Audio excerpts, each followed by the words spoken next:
works.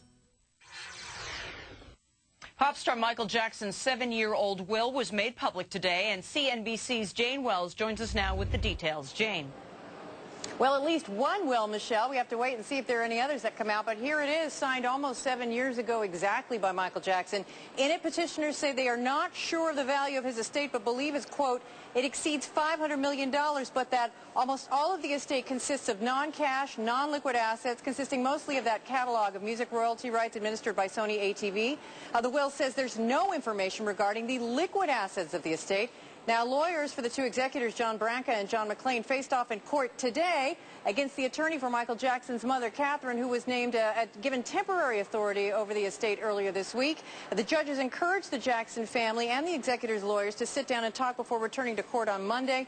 Attorneys for the executors, are concerned that Jackson memorabilia, which could be very lucrative, may be missing. The auction house involved, Julian's Auction, tells CNBC it cannot disclose the location of the memorabilia, but has been working with the Jackson family and MJ Productions. One big question we don't know yet is how the estate taxes will be paid.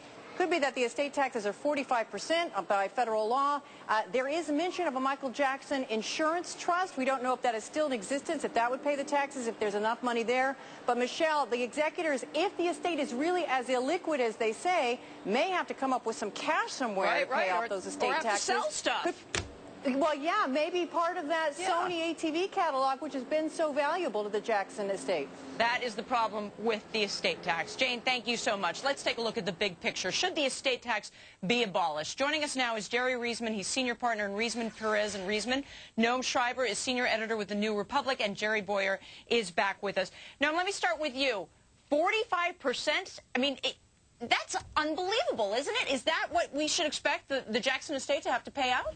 Why not? It sounds pretty reasonable to me. Look, the estate tax is a sort of a basic democratic institution. The idea being that in democracies we don't like vast concentrations of wealth to be passed from one generation to the next. If you dislike the estate tax, you probably want the income distribution, the wealth distribution to look more like, say, a South American kleptocracy or a third world country. Wealth being passed from one generation to the next, right? That is just No. I didn't say any wealth. I said vast concentrations of wealth. There's an exemption now up to $3.5 million under the Obama plan. It would revert to $1 million in 2011. Jerry, why do we have to pay taxes twice? Why do we have to pay? They paid taxes on that throughout his life, and now they got to pay him again? Yeah, I built a business throughout my entire life. I pay taxes on every dollar of profit I make, and then the government wants to, at the day of my death, overrule my dying wish to pass those assets on to my children who I've prepared for this. For what compelling reason? To end income inequality? Well, it's gotten worse since we've had the inheritance tax. So that we're not too powerful. Are you suggesting it would have been better just a moment, I'm speaking. The estate tax? Billionaires put the money in the foundation. Under no circumstances should taxes be avoided in this country. We need money. We need money to pay for welfare. We need money to pay for education. We need money to pay for medical care. How much money do we get from the inheritance tax? How much money do we get from it? On a yearly basis? Whatever we get, we need it. How much do we get? The governments are broke right now. The federal government needs it. We get an infinitesimally small amount compared to our overall tax revenues. We are not going to fund our government by taking away half my assets when I die. Look, that's not where there's tax revenues. And Noam already said it. It's not about revenues. It's about social engineering. He doesn't want it's not about social engineering. It's about democracy. In democracies, you have vibrant middle classes, and you don't have vast concentrations of wealth at the top. And you have property rights. And democracy says that if I can get vast concentrations of wealth, honestly, in a marketplace, I should have them. Jerry, That's what do you say to those who argue that actually it's incredibly inefficient, very difficult to enforce, and all it really does is spawn a whole range of businesses to deal with it, like your business? And billionaires don't pay it. They put it in foundations. Jerry Reisman? Not true. Billionaires do pay it. And in fact, many do.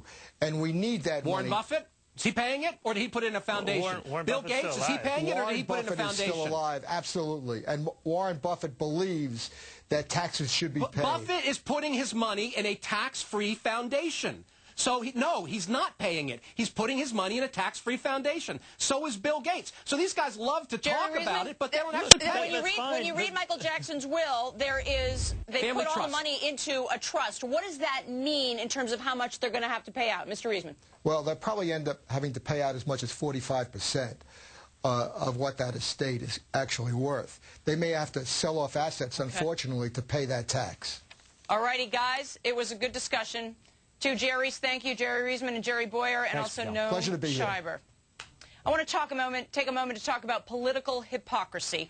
More evidence of what's wrong with the Republican Party emerged when Mark Sanford, the Republican governor of South Carolina, disappeared to Argentina to be with his mistress. He didn't tell his wife or his staff. Now he's admitting there are even more women in his closet. Add this to the long list of hypocritical actions by self-righteous Republicans. Insert here, for example, Senator John Ensign recently having to apologize for an affair as well. If the Republican Party would simply stick to what matters, fiscal issues, they would do a whole heck of a lot better at the polls. Drop the American values platform, and they wouldn't have to be worried about looking like hypocrites every time one of them has an affair or when one of their unmarried daughters turns out to be gay or pregnant. The Republican Party platform should be one line long. We will stay out of your pocketbook and out of your private life. Let's go back to where I started. Governor Mark Sanford's sex scandal. Last night, Larry Kudlow had a very interesting solution. Let's listen. His wife, Jenny, was his campaign manager for Congress and the State House. She is a brilliant woman. She is showing a lot of character and integrity during this personal and emotional crisis. And Steve Moore's call for her to run for governor is something everybody ought to think about. And in the wake of that, don't say we don't have influence, because check it out. There's actually a Jenny Sanford for Governor Facebook page.